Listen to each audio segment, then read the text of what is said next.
The opinions expressed in the following program do not necessarily reflect those of our sponsors and are only those of the individual commentators. Viewer discretion is advised.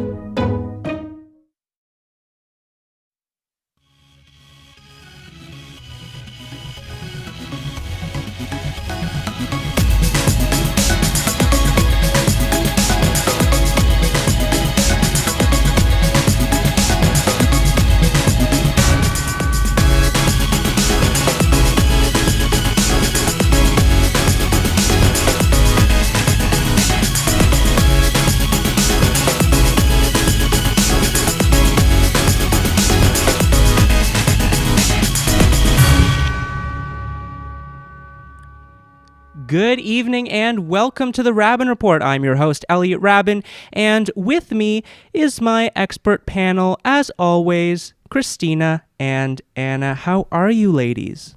Great. I'm happy Anna's back. Yes, that's a very good point. Anna, thankfully, has had a negative COVID test. Anna, welcome back. Thank you. I felt for a moment that I was going to die, but it was all false alarm. Well, of course, we are so happy that you didn't die. It's very important to us that you didn't die because you are Anna Riso, part of the show. And of course, joining the panel this week is returning guest and friend of the show, Zehavi Zynoberg. I got that right this time. Now, didn't I? You did. Well, thank you for coming back on the show. Can you tell our audience a little bit about yourself? Sure. So, I have been involved in conservative politics in Canada.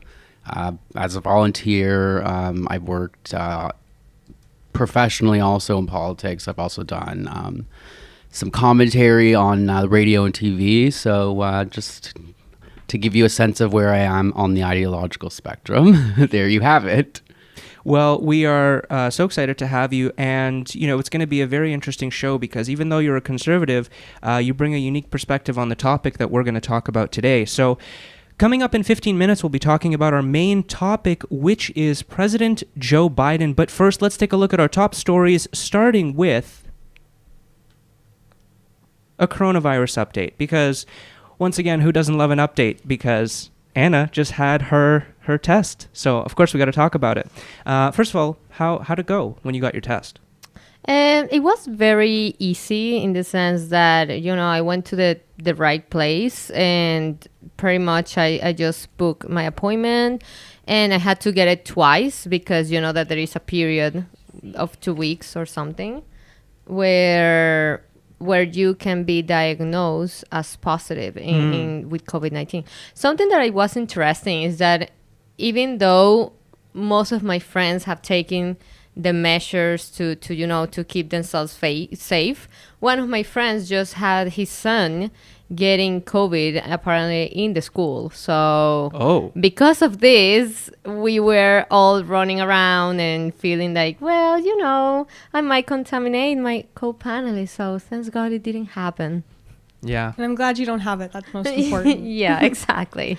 So let's talk about it. The Ford government has once again announced new, even stricter measures this past week. He has extended the stay-at-home order for an additional 2 weeks. Outdoor gatherings are limited to those of your own household, but what's the point if you're trying to get away from those people?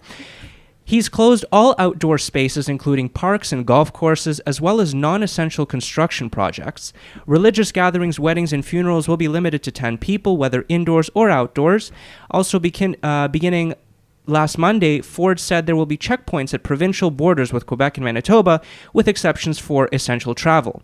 Most notably, however, the Ford government gave police the authority to stop and question anyone outside their residence to indicate their purpose for leaving home and provide their address. That includes stopping vehicles and potentially issuing tickets of approximately $750. However, as of Friday, Toronto, York, Peel are among the many police departments that actually refused to do that.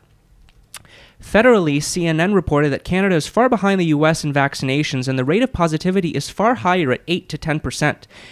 When this was brought up in Parliament, Trudeau said that we must listen to facts. The Conservatives were quick to question what did CNN misreport.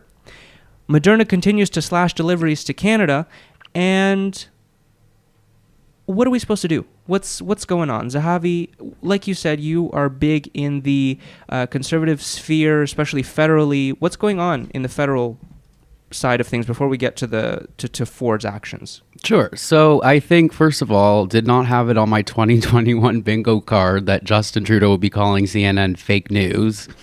Obviously in a different... Basically, that's what he did, so... Yeah, without directly saying it that way. But look, we have a very bad vaccine shortage in this country, not just this province. And to me, that is a very large reason why we're in this third wave and why it's as bad as it is. I'm not saying the blame is entirely on one person or one government, but that is a big reason why we are in this pickle. So do you think that has affected Ford's measures that he's enacted? For sure. Because if people aren't getting vaccinated, they're going to get sick, or they're going to people are still engaging in the activities according to the government, which is why these measures have been so strict and keep coming in. But apparently they have obviously walked back a few of the more stricter ones, like the playground, that were not in any way evident through science that transmission was through those ways. So that's why they walked back. Well, a lot of people have said that the measures that he put people into a police state. You know, the Auditor General was saying, on top of that, they were asked, if you see your neighbors having a party or having people over, should you call on your neighbors? And she said yes. Now, that's pretty reminiscent of what was going on in 1940s Germany. If you were hiding Jews, you got a rat on your neighbor. And that's where a lot of people say it starts. What do you think, Anna? Well, I think that we have been in a police mentality situation since last year, to be honest. And you could see that, for example, in Quebec last year, how during New Year, the police started to knock people's doors and, take them out and have these issues because why? Probably some neighbor called them. And that's the way it goes. Like, there has been a snitch lying, if I'm not wrong. So, and that's nothing new. It's unfortunately the same pattern that we are seeing again. And honestly, I think that the reason why we're going through this is terrible leadership. Like that strategy of relying in laboratories abroad in order to get the vaccines, and these laboratories are putting Canada far behind as a priority, is the consequence what we are seeing right now as the lack of vaccines. So I don't know if maybe if Trudeau has decided to go with the Americans instead and rely on the Pfizer more and the laboratories of the neighbor, I think it would have been better than relying on laboratories of another continent. But it's what it goes. Well, they just announced that a couple weeks ago, they announced that Sanofi Pasteur is investing money into laboratories here. The question is, why now? Isn't it a little too late? Christina? Yeah, it is too late. And what do you think about going back to Ford's measures? I mean, like we've discussed every episode, I don't see, and I said this before, I thought he was doing a great job this time last year, and here we are a year later, and I'm nothing but disappointed. He's blaming Canadians or Ontarians for his mistakes. So, he's saying that it's our fault for going to malls. It's our fault for, spreading COVID because we're going out and we're seeing people, yet he's allowing us to see people. So, I mean, now there's these new measures. You can't even get together with people outside your household outdoors, which I think is so ridiculous. I wish I could take Kobe to the dog park to see dog friends, but now I'm not allowed to go with friends outside from a distance, which I think is ridiculous. So I'm nothing but disappointed with him. He said you can go to shopping malls. And then he gets pissed when we go to shopping malls. So, on top of that, he said that young people are going out and having parties. Now, do any of you know any young people who are having parties right now? No. Not personally, but I see. I mean, I don't see it very often, but let's not kid ourselves. People are having gatherings, but that's not the problem. The problem is I think there's just so much information and coming at him from different ends of the political spectrum, from his base, from the activists on Twitter, who I think he has largely, I don't think obviously, like on purpose, has been sort of pandering to them, but no one at this point last year who didn't like him going into this pandemic was going to vote for him most probably after the pandemic, regardless of whether he, rose to the occasion and took this thing seriously, which I really do believe he has. And that's the one sort of thing even to this day, even though I disagree with a lot of the restrictions because I think the inconsistencies have been a problem. And I think we've beat around the bush with the restrictions. So having said that, but I do see, I don't think he doesn't care about this, and I don't think that's.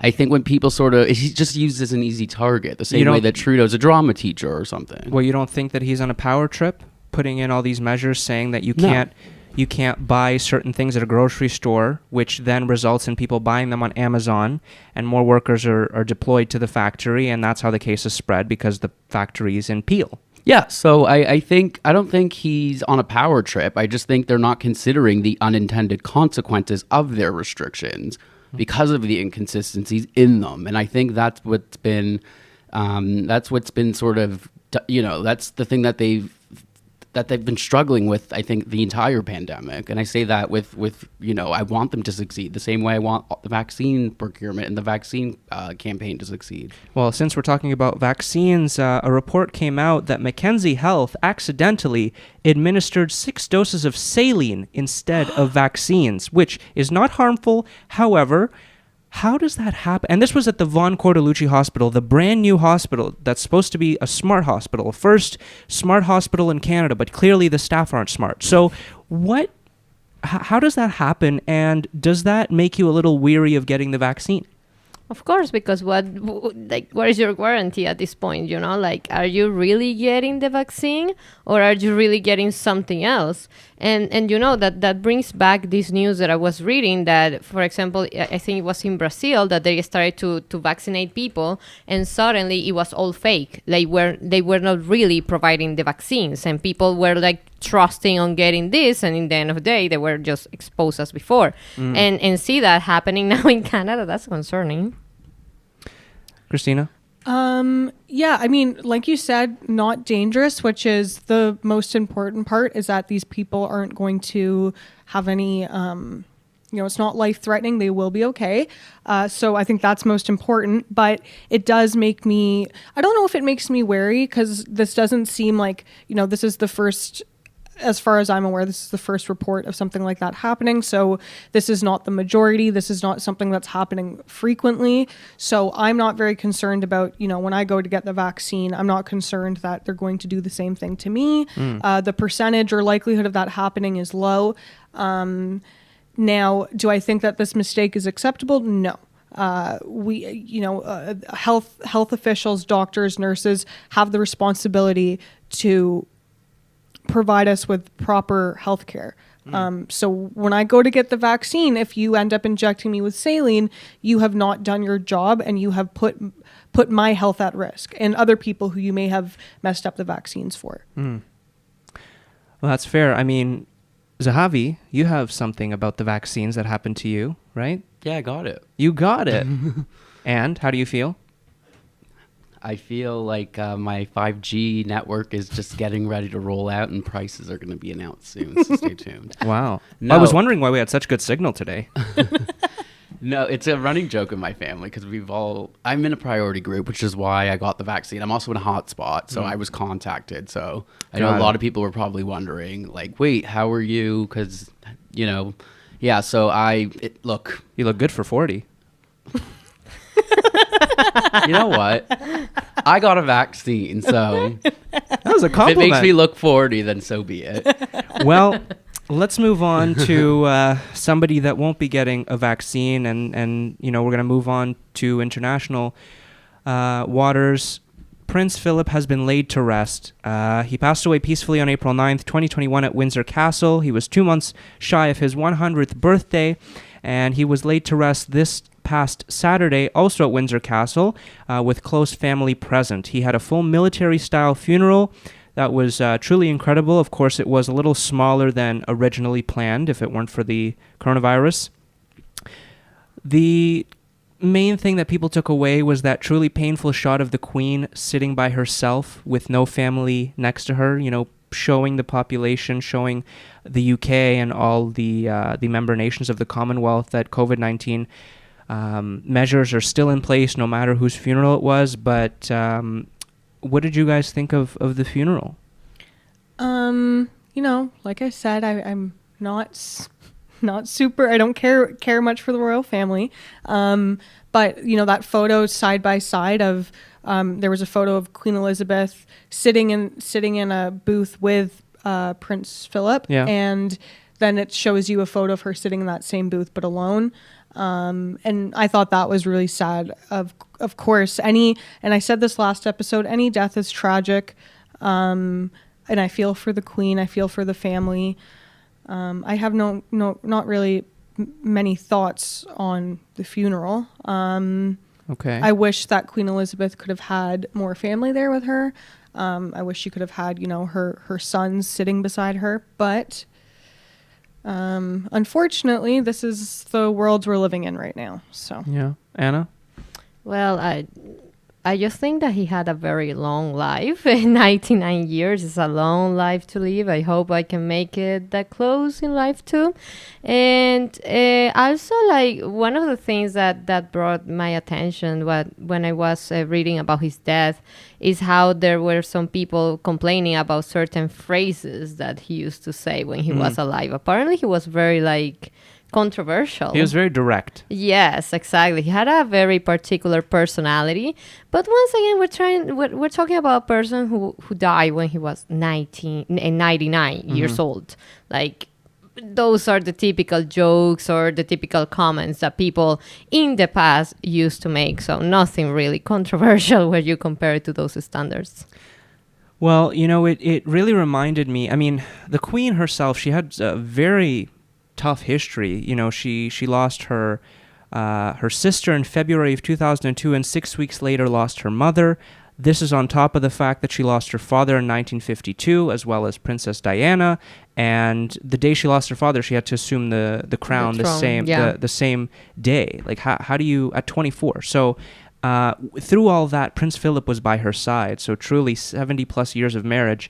I do feel for her. And it did remind me personally of René Angelil's funeral back on January 22nd, 2016, because Celine... I'm not laughing. I think it's a great connection. Yeah. Celine is the Queen of Quebec. People dub her that. She is a lot of the times the Queen of Canada, and she really that did have... is her official title.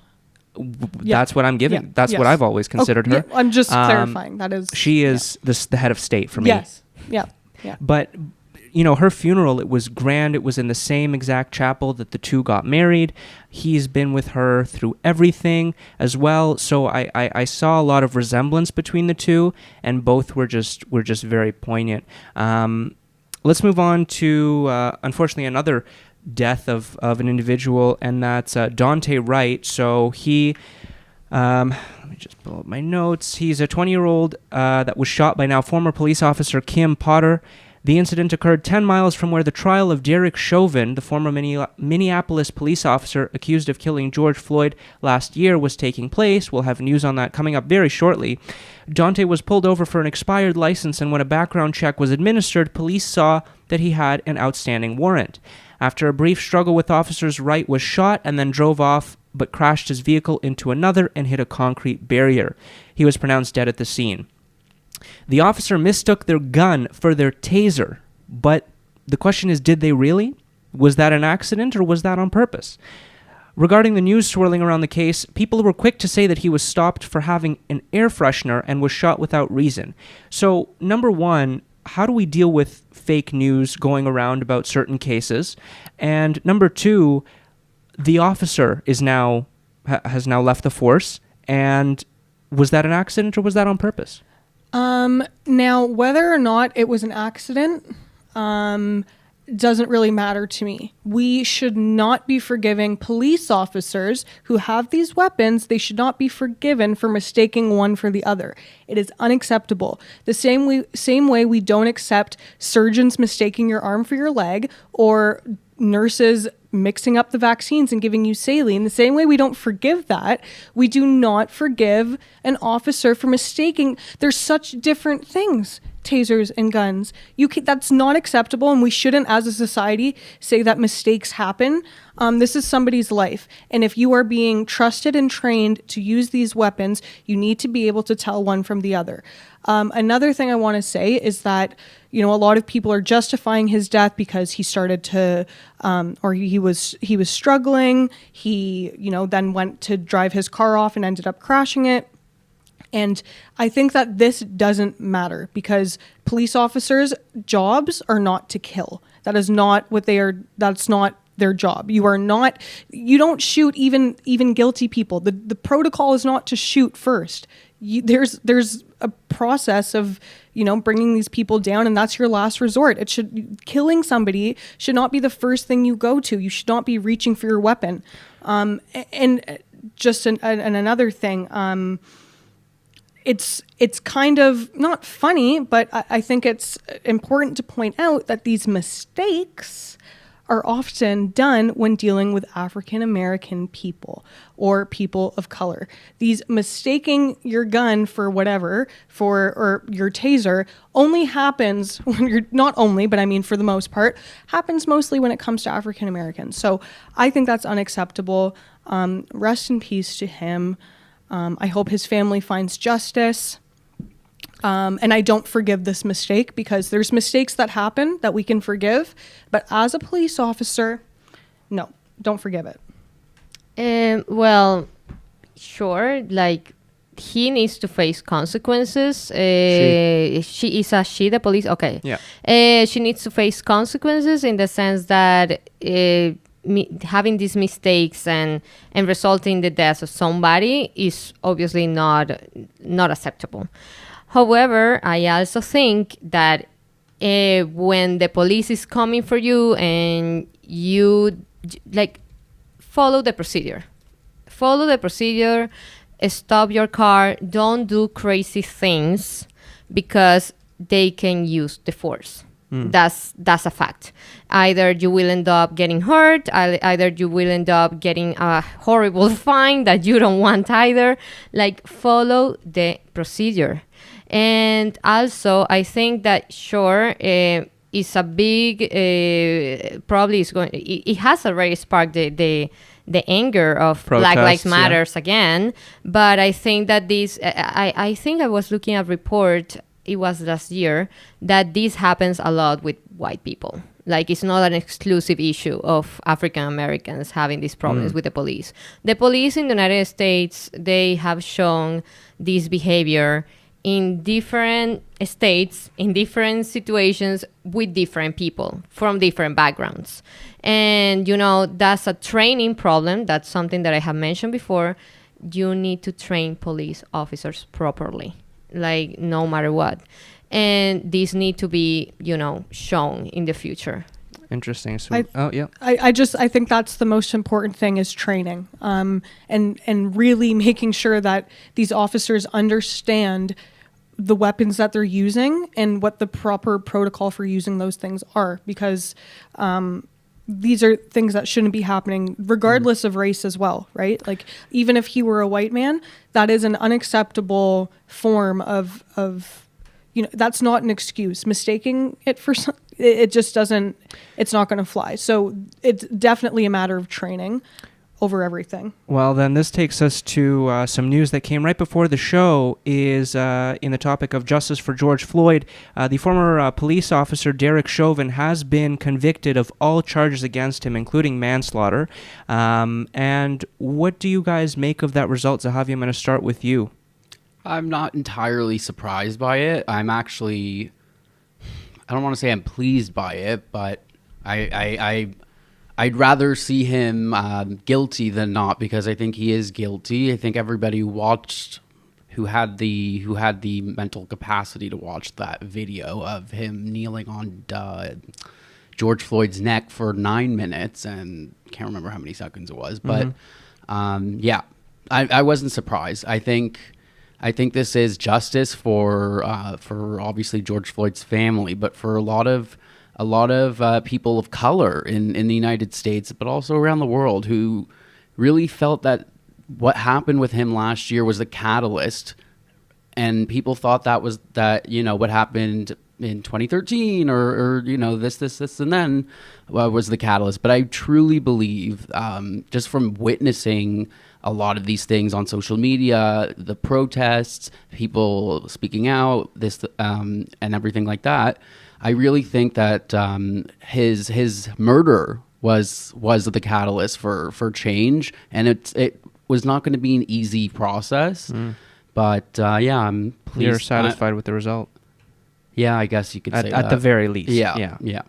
Christina? As am I. I'm very happy with the result. I think no matter, there's a lot of debate around why he was being arrested, how he was, behaving. At the end of the day, I don't think that any of that matters, because it just thinking about it watching that video makes me very emotional. I think about it, and it's I have no words for it. It's heartbreaking, and I am so glad that justice has been found for him and for his family. And I don't care what people have debated why it that either he was a criminal, whatever. Again, doesn't matter. Doesn't justify somebody's death. And I think there's this the police are constantly on a power trip, and they think they can use this kind of force. That's not what they're trained to do. So I think that I'm glad that these were the results that were found, and yeah. Well, we're going to leave it there for today in regards to the weekly update, but now let's take a look at our main topic, which is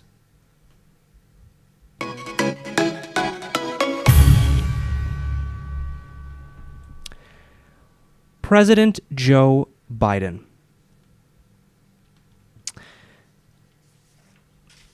Last week, we talked about conspiracy theories thanks to my mom's idea, and this week we've got a show about someone who's been a part of many. Exactly 3 months ago, Joe Biden was officially inaugurated at Capitol Hill in Washington, D.C. as the 46th President of the United States. That day, celebrations took place in the streets, and the overwhelming belief that changes were coming swept the nation. But was that the case? And if so, how much work would that take? Biden came into office with a lot on his plate, from a border crisis to the coronavirus pandemic, and a country so divided that bipartisanship seemed way out of reach. How would he deal with all of these issues? Well, the new Biden administration quickly overturned many of Trump's executive orders upon entry into the White House, including rejoining the Paris Climate Accord and stopping construction on the border wall. On top of that, media coverage has been far tamer than when Trump was in office. On tonight's show with our guest Zehavi, our panel cross-examines Biden's performance as the new commander-in-chief in the United States, his effect on his own citizens, as well as on those around the globe. And as always, we are live on Facebook, so make sure to comment on our feed to have your thoughts read live on air. So let's begin with his inauguration. How did it go, and was it what you expected, Zehavi? It was the first inauguration with COVID protocols, so I think obviously that was going to be an interesting sight to see. But I thought it was actually pretty well executed. I thought Lady Gaga obviously nailed the anthem. She's the reason why I really tuned in, but I digress. No, I thought it was really well done. I thought Mike Pence showing up, I mean, he showed he has some shred of dignity, I guess. But I think it went on without a hitch. Okay. Could have gone worse, I guess. Anna, what did you think of the inauguration? I just think it was a big show with a bunch of artists and a bunch of people joining, and in the middle of a pandemic where you should stay at home if anything and keep it very low. Well, they gave a big show for the people, but that's what politics is in most cases. It's basically bread and circus. So, and Christina. I agree with Zehavi. It's the first time we've seen this when it comes to, inauguration during COVID. So I think it was well executed, all things considered. Well, we just got a comment from Kobe that said the best part of the inauguration was seeing Bill and Hillary still hate each other. And it's interesting. We had so many former presidents there, the Obamas, the Clintons, the Bushes, and like you said, Zehavi, Mike Pence was there. Yeah, but I there was a funny moment actually with Obama, with Barack Obama, President Obama, I guess, when Gaga was actually singing the national anthem. I think at the end, like him and Michelle were like so into it. They're like, yeah, it was. I think everybody was just in good spirits. It was a very high morale. Obviously, Mike Pence and the Republicans were not feeling the greatest, but I can sense with Republican senators that were in the audience, it was like weirdly like they're like, okay, let's breathe for a sec now, but at the same time, like. Do you think that was the tone set by the event, or is that the tone that people wanted to see through how the media portrayed it? Well, I think Joe Biden, just through the campaign that he's run, but also just the kind of person that he is, or at least that the public knows of. He's always run him as a very, even-tempered, gets along with everybody. And that was the central theme of his campaign was, restoring the soul of the nation and, restoring like dignity and professionalism to the presidency. And I think the bar was very, very low. So obviously I think he's not only, he's surpassed it, but he's far exceeded it. And in Americans terms of his concur. Performance, or you mean the bar that he's exceeded? The bar that he's exceeded to just be a normal person. Okay. Or to be like our regular president. I think no one really had such high expectations. Anna? Not so much on his performance yet, because we're going to get to that, but just, what you expected. And No, honestly, I don't know what to say regarding him, but I'm very indifferent regarding his administration, to be honest. It's only 3 months and there's not a lot to say, and there won't be a lot to say because the media is going to be far softer on him, so. Well, then let's talk about, let's continue about the beginning. What were his first few weeks like? For example, what executive orders did he sign aside from the rejoining of the Paris Climate Accord and the stopping of construction on the border wall? What did you think of his first few weeks, Christina? I'm kind of in the same, I still don't know how I feel about it. I think it was as expected for somebody's first few weeks. Is it ever that smooth? So I feel like it's such a hard transition. It's a hard time to transition into this presidency. So I don't know really how to feel about any of it. Have there been failures? Yes. Have there been some accomplishments? Yes. I see Marshall, not to sort of take away your thunder, but Marshall was saying it's nice not to hear about the presidency every day, especially since we don't live in a country where that said president is being discussed. I agree. I notice I read a lot less American-related political news than I did even I think since the election or since Biden's inauguration at the very latest.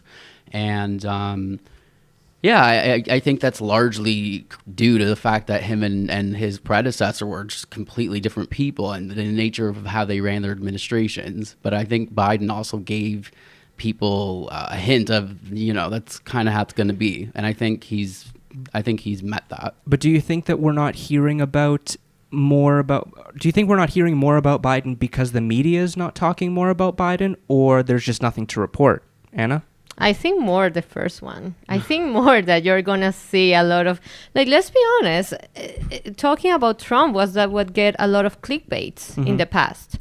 People who voted for this guy are not going to read, the ugly things or want to see the ugly things. Why? Because it's a way of, maybe I didn't vote right. Or, why you were then shaming Trump when you were supporting this guy and now look at this. For example, one of the executive orders that he changed was regarding the family, not the family separation because that's still happening. It was something related to the immigrants, but basically that's what sparked the border crisis that the United States is having right now. There are more children arriving alone to the border. The courts are not having the capacity to deal with the cases, and on top of that, the United States is having a pandemic as well, like any other country on earth. So, and you don't see the media talking as much as they did with Trump.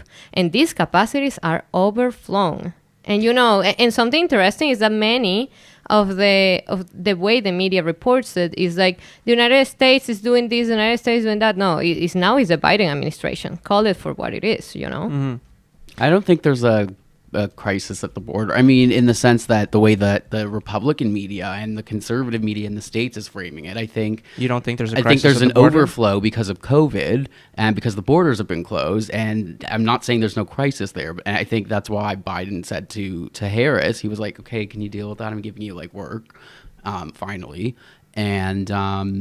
yeah, I mean, I think there's a difference between how they approach the situation and they approach the issue as political leaders, but also as policymakers. I think there's just a fundamental difference in the approach, and I think that it's significant enough that it makes the difference in how things are solved. But do you think it's not a crisis, or it's not a crisis because the Biden administration is calling it not a crisis? No, and I don't think... People are saying it's not a crisis. I think even AOC is suggesting that it's a crisis. I just think the way it's being, She said that it's not. She said that it's not a crisis anymore. Under Trump, she said it was a crisis, and now she's saying it's not. So again, this goes back to media coverage. I mean, was it a crisis? It depends where you're reading it from. It's all relative, but I think. There's a lot of things that I knew right away that it's mostly, I wouldn't say conservatives or Republicans necessarily, but Trumpers. They just they say, oh my God, America's under siege. Actually, no. Biden has surpassed with the COVID vaccinations his first 100 days than he even set out. So I'm not really sure where they're getting their source of information from. Well, the thing is that last year, for example, during May, they were, if I'm not wrong, approximately 9,000 kids in these facilities. Now the number is 18,000. That's a difference in number right there. And one of the reasons is because people, they feel like now they have more opportunities to go to the United States, when in reality, a lot of them are returned back, especially the adults, because they are dealing with a coronavirus pandemic. Well, since you both are very interested in that portion of the discussion, we're going to move on to the present and the major issues. But before we get back to the major issues, I'd like to know what the results of our poll were, where we asked our audience if they were satisfied with Joe Biden's performance.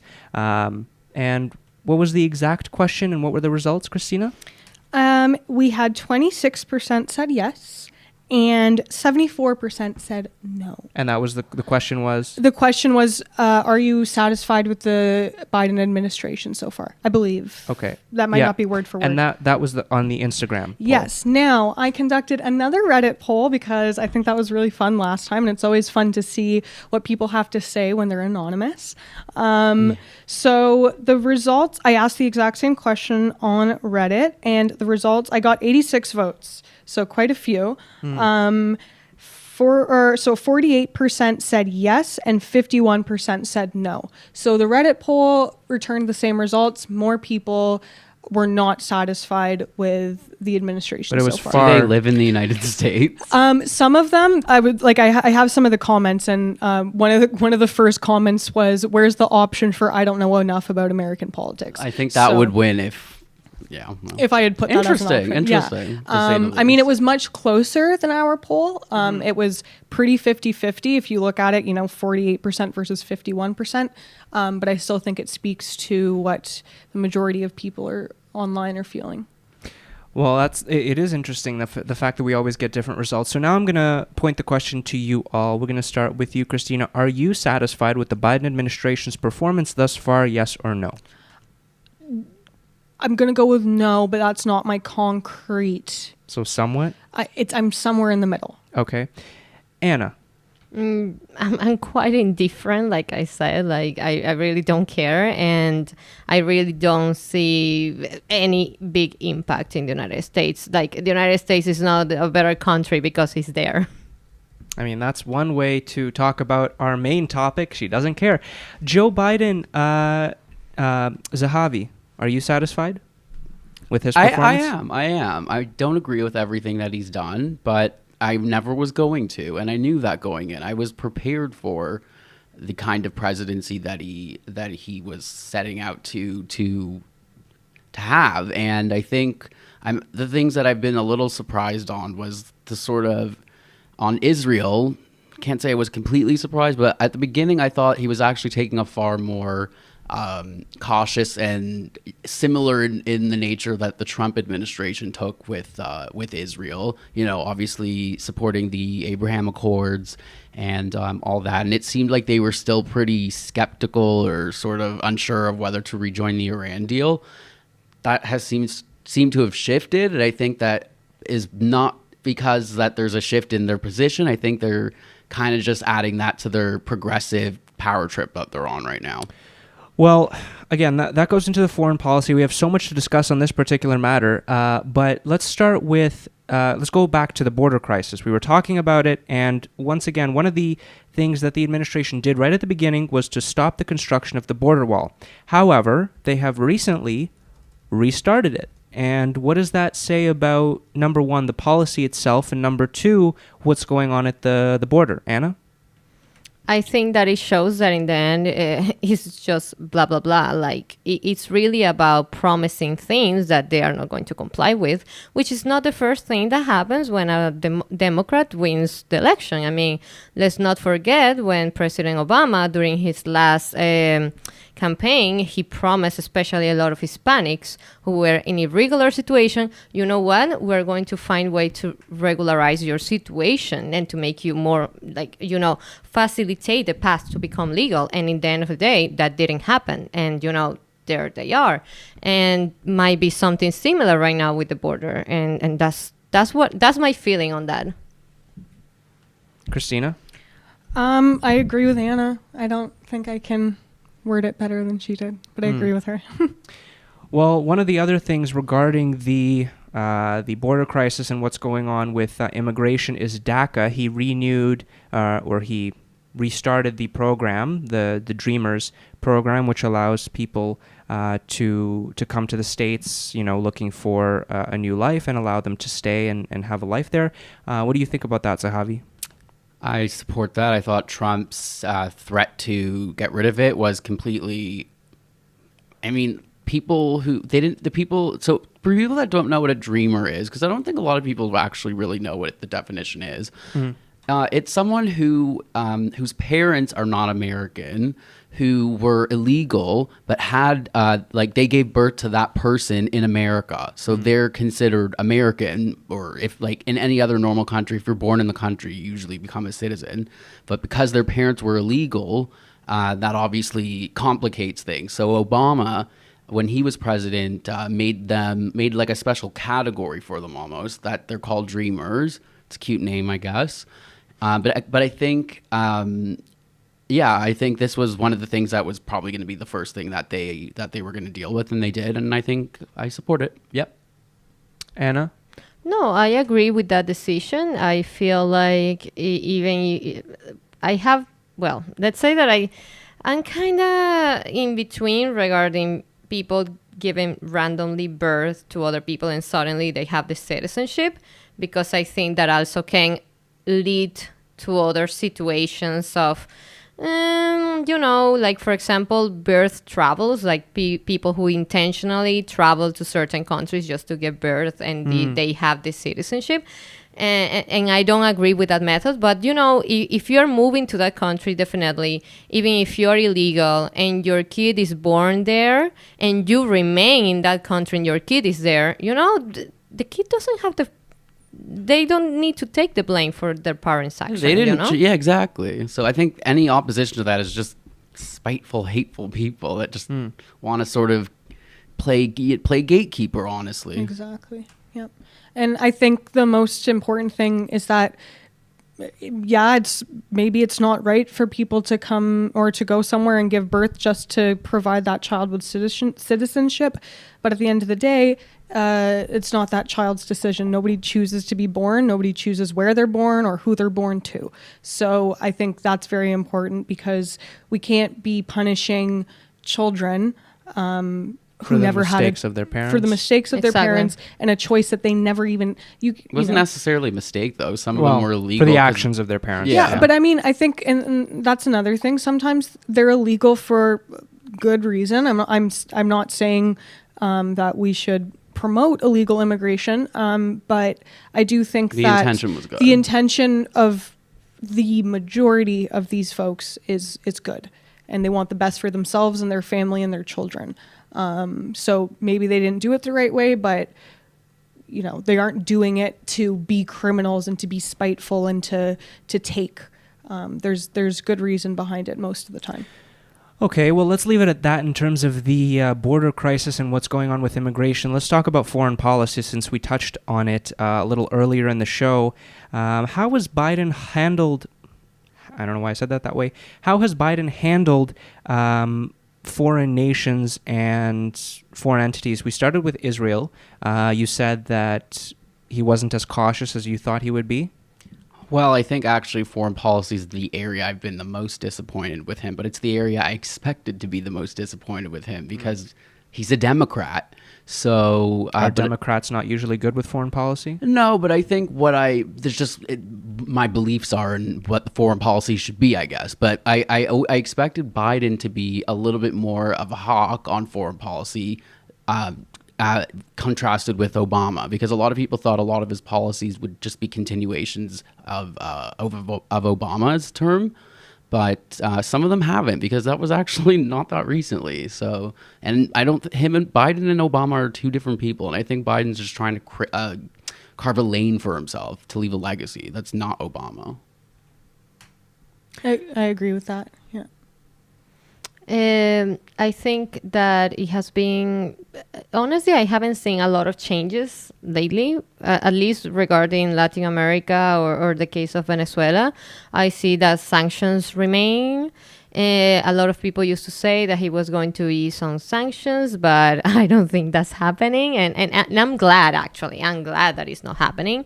And a lot of people say that, sanctions are just harmful for the individuals of that country. But I think that if you don't put pressure on the bad guys, they're just going to do whatever they want. So speaking of bad guys, let's talk about Russia. That is still in a war with Ukraine, and what has Biden done in regards to that conflict? Right now, I haven't read anything regarding Russia. I'm gonna be honest with you. Yeah, I'm in the same boat. It's not one of the things when it comes to Biden that I I've know been looking that into. During the Trump administration, sanctions remained. As a matter of fact, the territory of Crimea is one of the most sanctioned territories in the world. And, I don't see Biden easing the sanctions regarding Russia. I think that actually Trump had a better relationship with Putin. For what I Too believe. close for comfort, in my opinion. I was just gonna say that. Oh, they were close. yeah, they were close. I don't know if it was more of a frenemy sort of friendship, than a allyship. For sure. Well, I think that, as a matter of fact, the United States and Russia, they have a very particular relation, and is the mutually assured destruction. That means that these nations are powerful. These nations have nuclear weapons. Certainly, they don't need to mess with each other, geopolitically speaking. That could lead to a Cold War again, and no one wants that. Okay, I need to just make something very clear to the viewers that think that Trump is responsible for the Abraham Accords. It's not him. It was Jared Kushner. So I'm not saying that Donald Trump had nothing to do with it, but I think a lot of people seem to allocate a lot of the credit to Donald Trump, like the old one, that one, because there's so many of them, but they're multiplying. But no, I think a lot of people, it was really Jared Kushner and his... It was still under his administration, though. Yeah, for sure. But I think the credit... It's like giving credit to Joe Biden for the vaccines, for Americans being able to get the vaccines up until now. Well, no. Operation Warp Speed actually had a lot to do with that, I will say. But I think it was the attitude of the government, the communications coming from the government, and the how serious they were taking the pandemic. That was such a fundamental shift between the administration change. Well, I also think, and Trump actually said that last year during the debates, that he was already negotiating with Pfizer.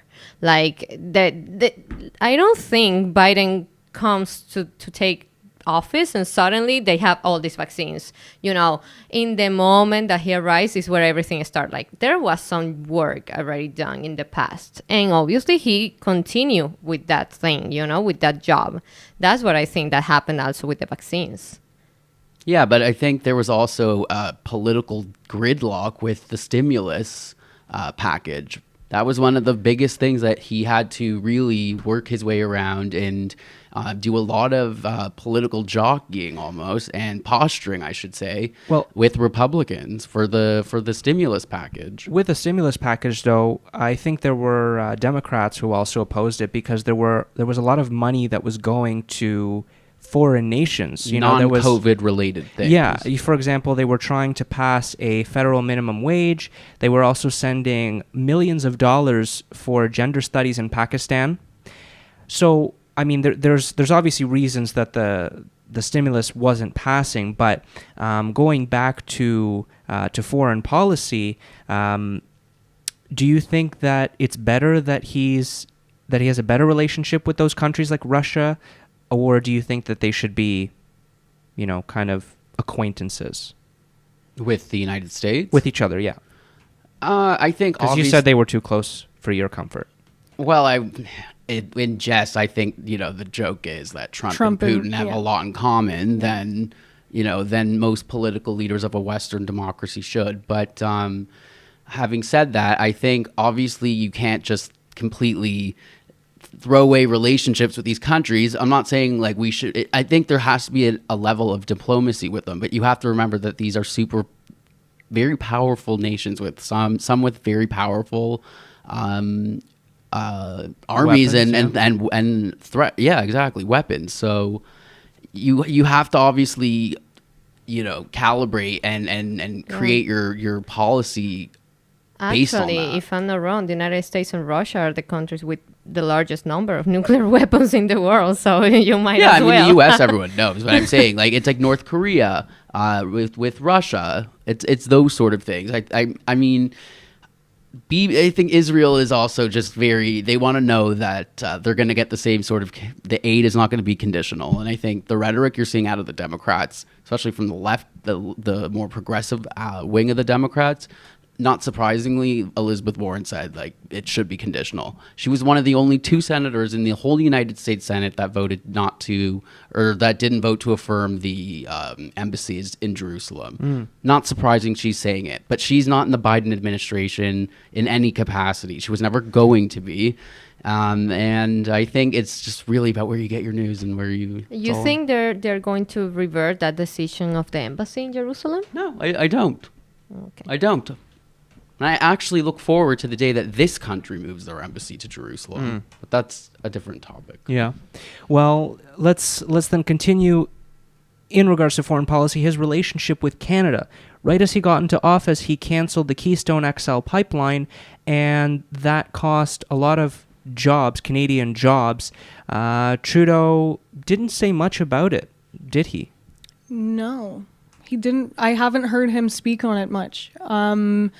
I think that on the Biden administration's part, it's, you know, from a Canadian's perspective, you know, I don't agree with these pipelines, but especially where they're located. But I think that it's starting on a bad foot because now all these Canadians are suddenly out of work, and so it's kind of like an FU to the Canadian economy, citizens, the job force. So, and Trudeau knew that this decision was going to come because Biden ran on opposition to Keystone, but he sat in Ottawa or wherever and just picked his nose because for years the Conservatives, but also just people in Western Canada where the pipelines were proposed to be built in, that is the source of a lot of their income and their livelihoods in Western Canada. And because of the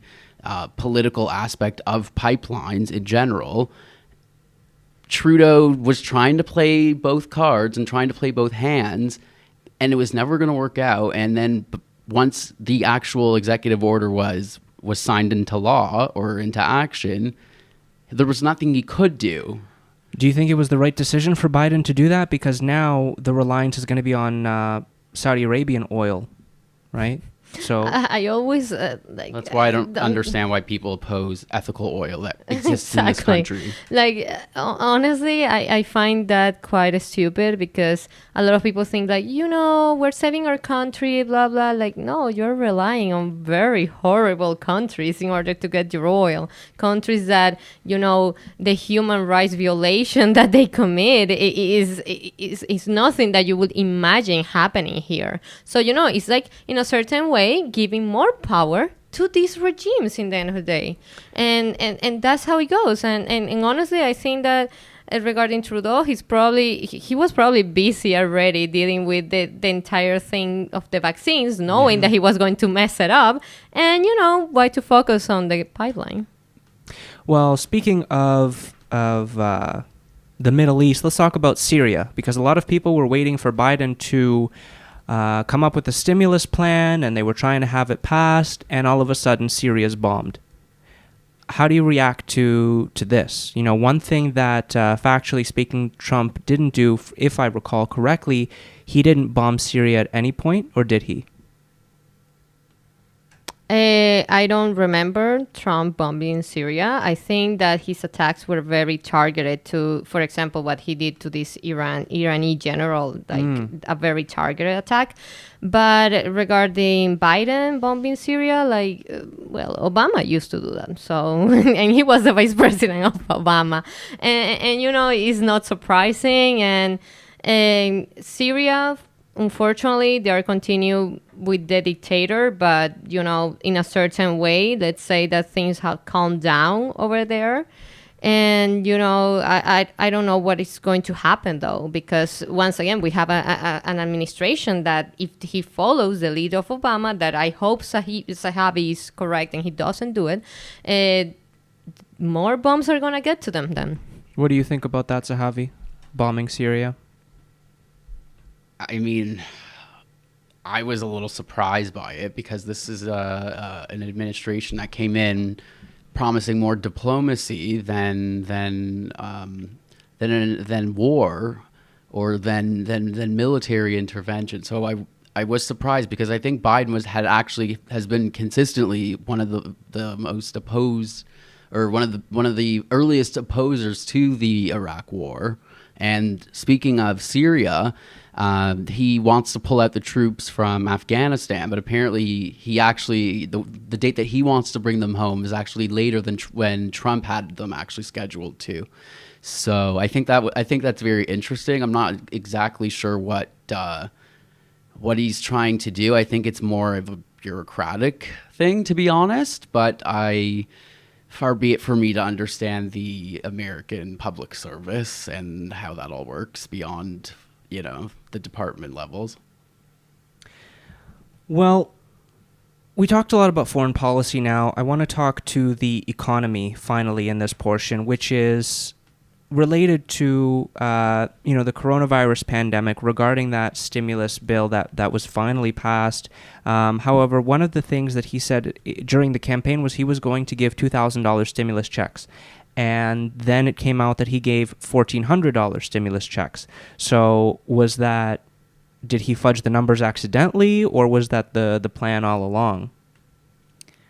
Who's to say? I have no idea. I think it's very unfortunate to promise people $2,000 and to give them $600 less, because that's a big difference for some people, especially those who rely on the stimulus checks for more than just themselves, but maybe their families.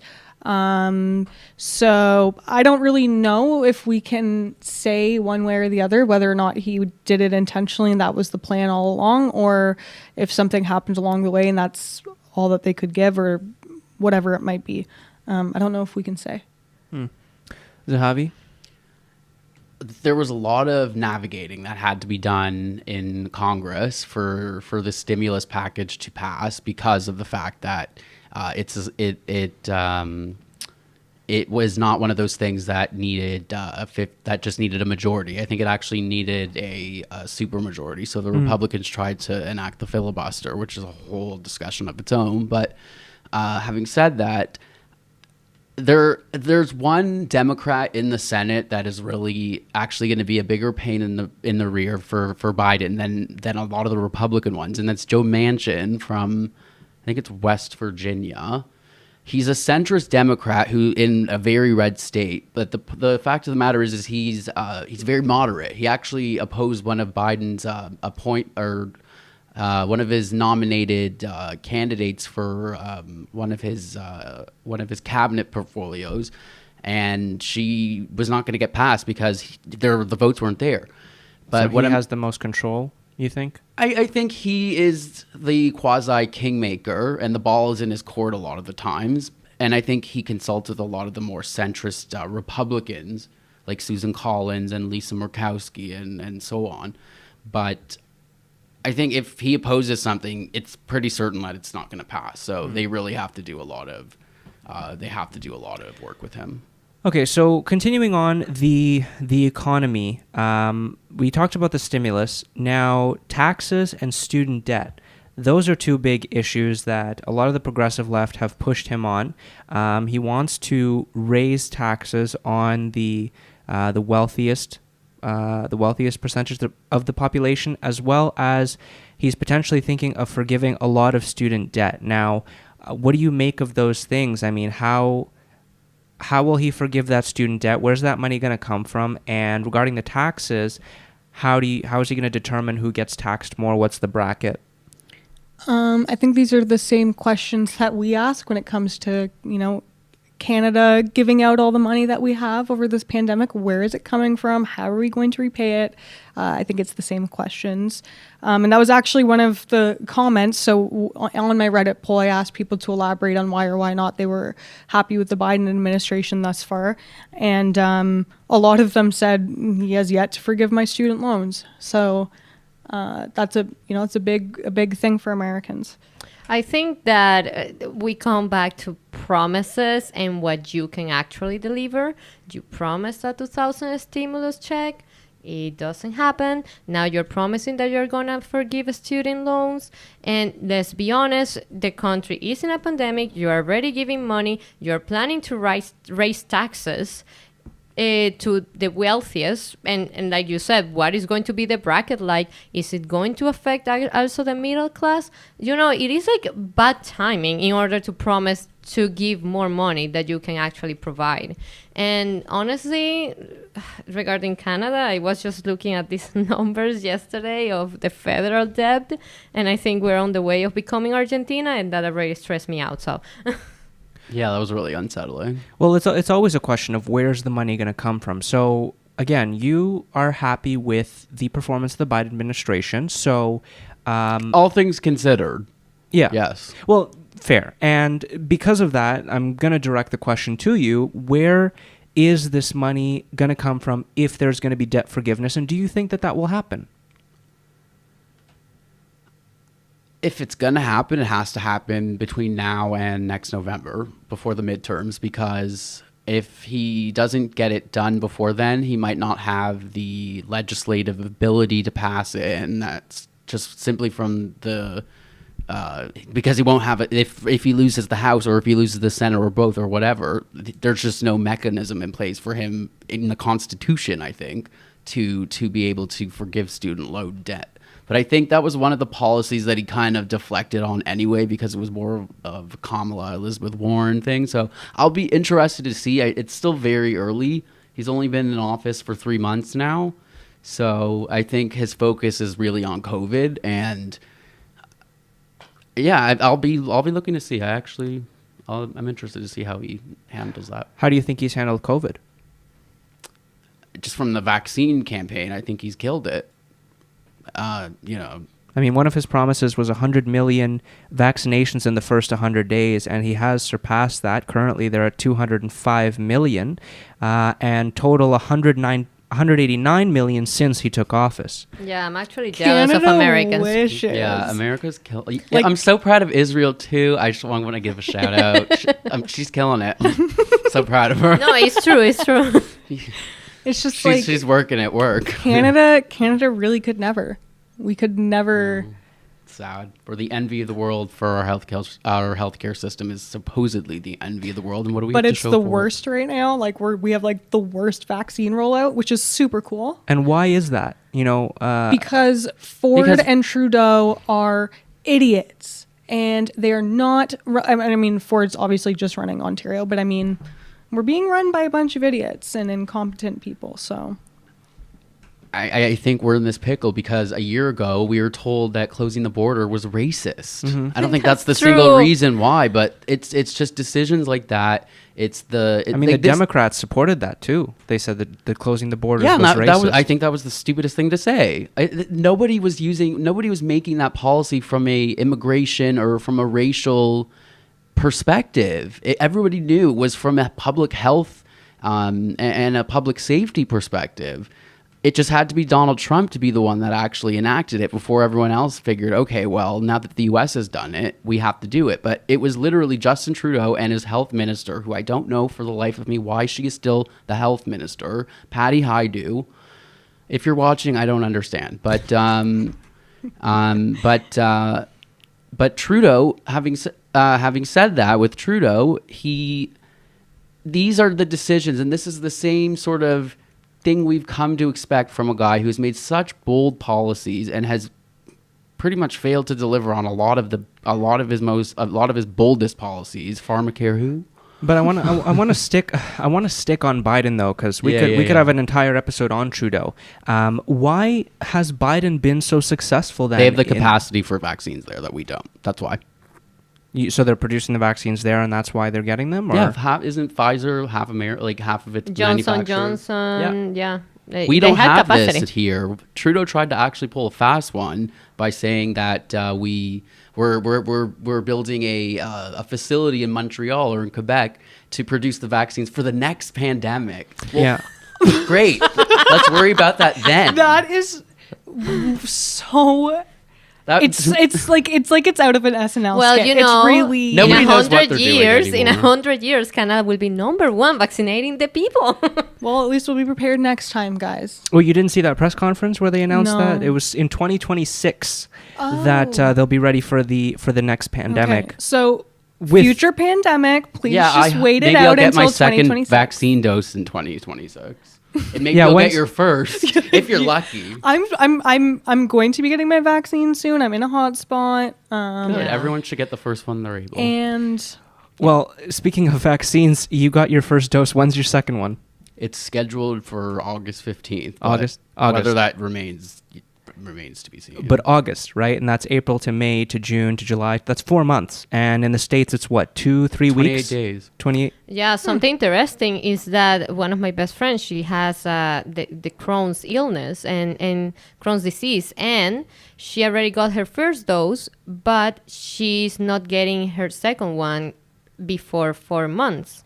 And apparently, you need to get the second dose in the next 4 months or less, or otherwise it's pointless. It's not going to have the same effect. The only reason why there's this 4-month delay is so that more people can get the first one. It's sort of like moving the goalposts in a way.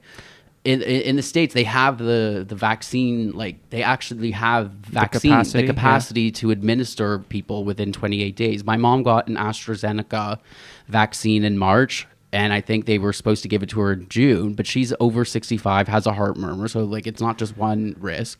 But here, the reason why things are sort of rolling up faster is because they put in that delay so that more people can get at least one dose in themselves. There's enough time to sort of push back for people to get the second one because they want everyone to have at least something in them. Doesn't that counteract the whole point? The whole point is to have the 2 doses so that it's more effective against you, and now you're having 1 dose and waiting a year for the second. That doesn't make sense. The NACI, or the National Advisory Council on Immunization, is what that stands for. They recommend that it's safe for it to be 4 months, but the only reason why they're having this whole 4-month thing in the first place is because there's not enough vaccines for people to get to get one vaccine, let alone two. So this all sort of comes back to the fact that the procurement process was botched, which I think most people know is the case in this country. It's just like how the provinces are reacting as a result of that. That's now a big problem. Well, Biden has said that he will be sending, I believe, 1.5 million doses to Canada, and that was on the request of Ford, not Trudeau. So, I mean, Biden is trying to help Canada in their path to conquer the virus, but because if you think back to when Trump was in office, he did try to refuse a shipment of was it masks or vaccines to Canada? So obviously Biden, I guess, is trying to help. Yeah, of course he's trying, but let's see how the U.S. is already doing, Like I have friends that they don't have an immunocompromised system and they already have their second dose. So, it is like amazing. If he is doing that well, why not send a shipment to Canada? If you already have the capacity to fix your house first, then you can help your neighbor. Right. So, I mean, so with Biden's leadership in the pandemic, do you think that it's going to be dealt with fairly quickly compared to Canada? Yeah, I think you're already seeing things dealt with very quickly. But I think that's because they're vaccinating people. That's the real only way we get out of this pandemic. I know a lot of people want to question the actual authenticity of that statement, but that's what the experts say. Yeah, we need to be safe and while we're vaccinating people, but we need to reach herd immunity. Israel, I think I read this morning that they're almost reached herd immunity. Again, so proud. Keep up the great work. But they are single-handedly proving to the entire world that it is a scientific experiment, to one of the commentators with this whole thing. Yes, it is. But they did clinical trials with more people than they even needed for a clinical trial, which is why the whole thing was approved faster. And that's a whole long explanation about how this vaccine came to be. But yes, it is a scientific experiment, and it's proving that it's working. Israel is proving that it's working, and all the other countries that are also, that are also vaccinating at very high rates because they actually did their jobs, unlike this one, that they're seeing the end of the pandemic, or they're talking about the pandemic in past tense, which is something I yearn for, and I think we all yearn for. Well, we've talked a lot about Joe Biden. One of the things that we didn't talk about before we get to the future of the Biden administration is Kamala Harris. How has she adjusted to her new position, and what do you think about her performance, Christina? Anna? Yeah. Honestly, I haven't seen that much of Kamala. I haven't Kamala. seen, yeah. How many times do I have to say that? Well, Mrs. Harris or whatever. Vice President Harris too. Exactly, or whatever. And the thing is that I haven't seen a lot of her leadership yet. So again, 3 months is really not that much. So I don't know what can I add to that. What I have seen so far is the performance regarding the pandemic, and the performance regarding the border thing that is not good, and so far. But maybe in the future we're gonna see more of Harris. But for now, I don't know. And as an anti-Trump individual, I think that it is important to flag that the media is not reporting on the Biden presidency so far the way that they did the Trump presidency. And I think we're going to continue to see that. So why is that? Because the media latched onto the villainization of Trump and obsessed over it, which... Do I think he's a bad person and I think he deserved his criticism? Yeah. But do I think that if Biden makes the same mistakes, he'll be scrutinized the same way? No. I think that the media is not going to... They are going to focus more on his accomplishments than his failures, which is the opposite of what they did with Trump. And again, I do not support... I'm anti-Trump, but I still think that the media is not reporting enough on Biden and And I'll Harris. tell you why they're not, because he's not giving them a show. He's not giving them a sensationalized. That's also a good. His son guy recently admitted that he was snoring Parmesan cheese because he thought he was doing drugs with Parmesan cheese. I'm not saying they're not reporting things that they shouldn't be reporting. I'm just saying I think the level of like, the intensity and the fanfare around it is just not as much, because it's the person. They're two very different people. One is sleepy, as one puts it, and the other one is, it's funny, I think Joe Biden actually once was like, oh, I miss my predecessor sometimes. I do think that's also a very good point. Biden is not desperate for the publicity the way that Trump was. You know, he was obsessed with talking about fake news, the media this, the media that. The media lived rent-free in his head. Yeah, he was obsessed with it, whereas I think it's a good thing on Biden's part, is he is not obsessing over getting publicity and having his name in the news every single day. Now, it will be in the news every day because he is the president, but I mean to the extent that Trump was portrayed in the media. Biden's not looking for that, and I think that's a good thing. I think he has other things to focus on. Trump, on the other hand, spent 6 hours in a single day on Twitter, so that just kind of goes to show the kind of man he was. So I think Biden, in that regard, is doing a good job. I think that, I said it before, I think it's because of the clickbaits. Certainly, having a villain as a president and portraying him that way is going to get you more clickbaits. And that's something that even people who have deserted newspapers like the New York Times have stated in the past. Basically, you need to have this news that will attract certain kind of people. And we're living in a more progressive world, so certainly everything that goes against these ideas is going to get more attention and is going to get more villainized in the media. That I think a lot of the same people that read a lot of the clickbait are the same ones who believe that this virus is 99.8% survivable and that vaccines are 5G and all the other nonsense. Yep. So I don't know how much I really buy that. I mean, I think there's the similar problem on the left, I'm sure, with clickbait, but let's not kid ourselves. This clickbait and fake news exacerbated to the level that it did under Trump. I'm not saying he was the direct result of it or the cause of it, but it under his presidency, it got very, very big. Well, Christina, one of the things you said was that the media lived, or either it was Zehavi or Christina, you said that the media lived rent-free in Trump's head. Do you not think that Trump lived rent-free in their head as well? Yeah, it was a mutual relationship. I think they both were feeding into it. I do think, however, that it's kind of hard not to talk about somebody when they do the things that Trump was doing. Acting the way that he was, very unprofessional, very childish, and he was basically just obsessed with like trolling the media and making them upset and calling them fake news this, and he was obsessed with people like talking about him. Yeah, this is a guy who's a narcissist. Of course. So I think, of course, it was a mutual relationship, but Trump was the one fueling it.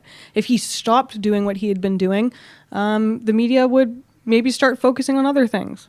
One of the things the media has focused on is a lot of Joe Biden's gaffes. He's said the wrong thing at times. He hasn't articulated his thoughts correctly.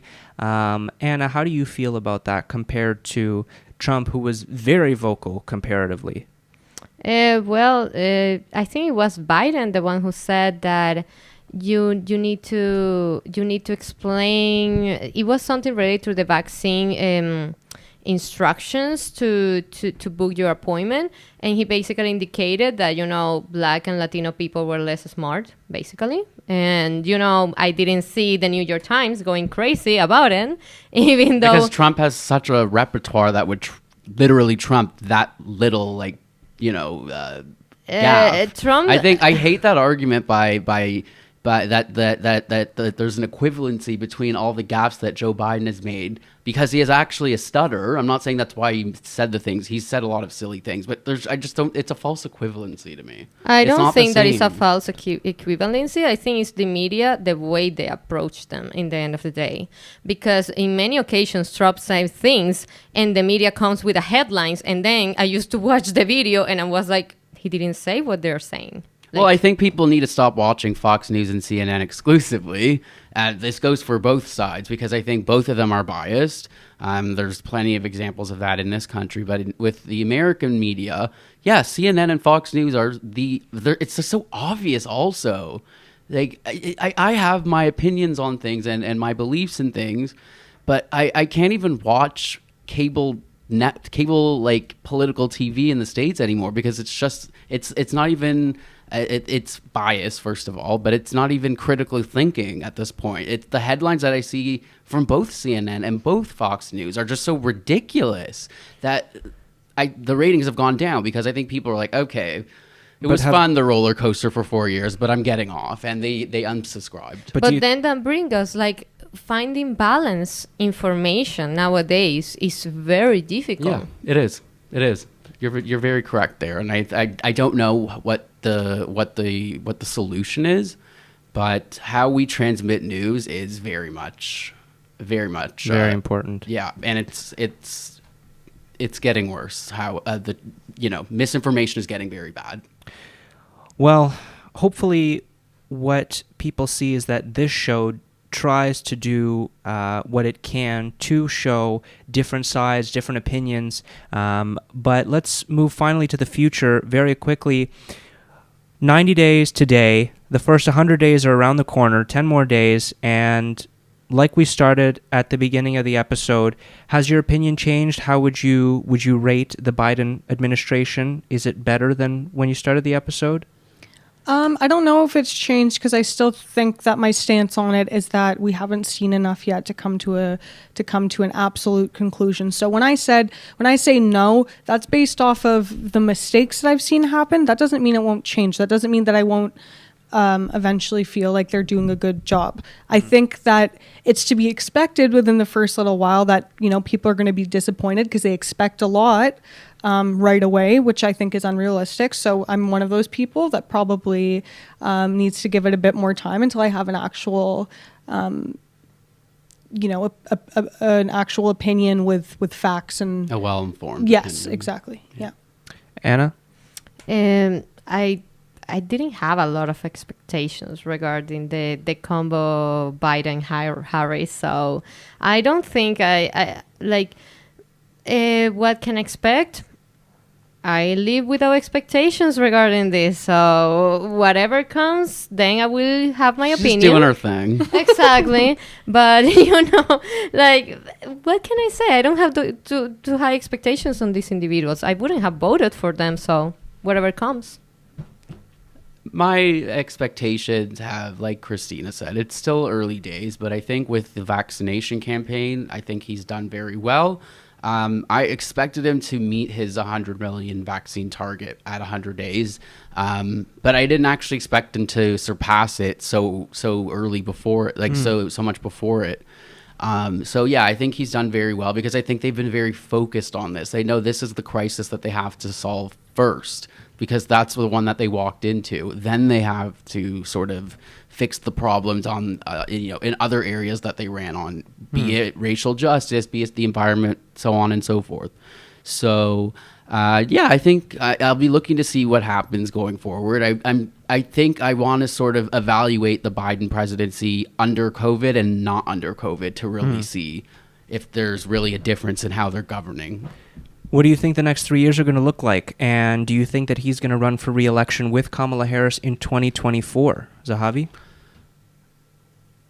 I mean, if he wants to run again, he probably will, but he probably will be the nominee. But He'll be 82.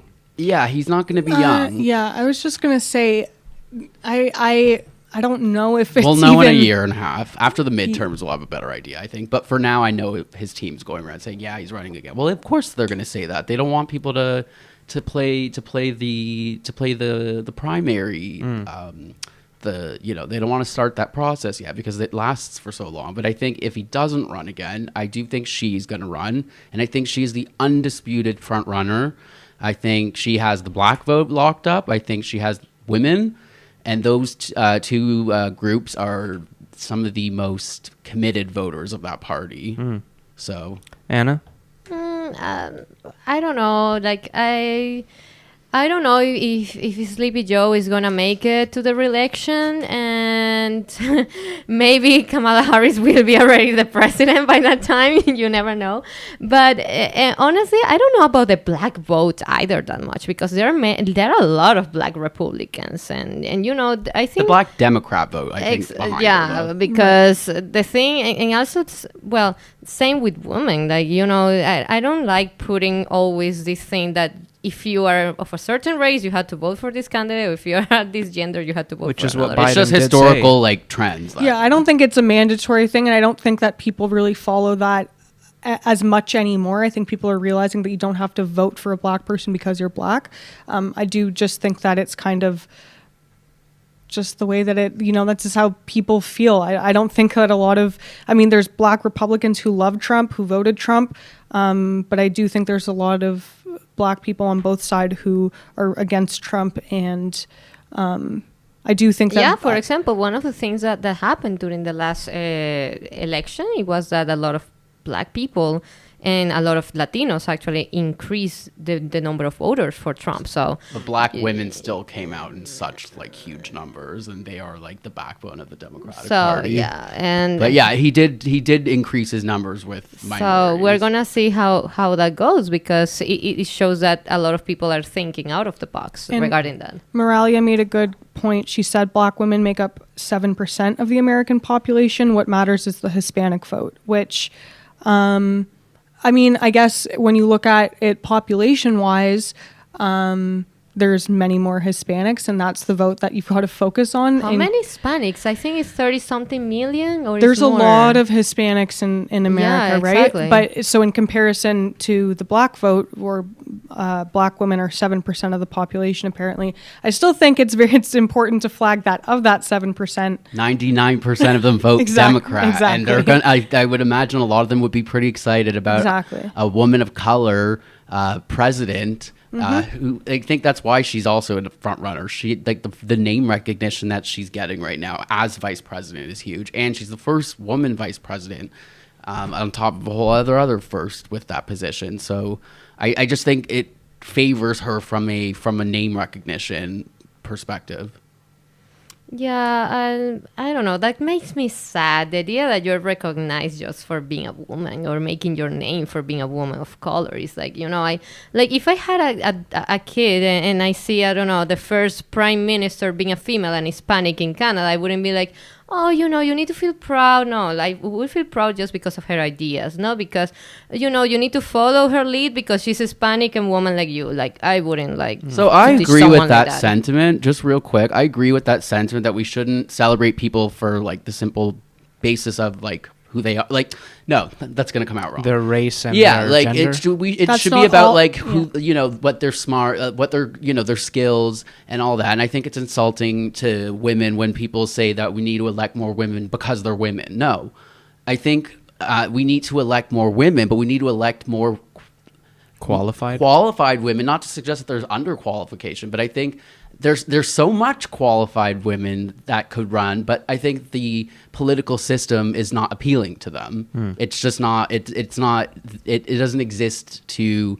It doesn't. It's not compatible with their lives. And I think until politics adjusts itself that way, women are gonna. You're gonna see. It's gonna be a while until I think there's actual gender parity, quote unquote, in politics. Honestly,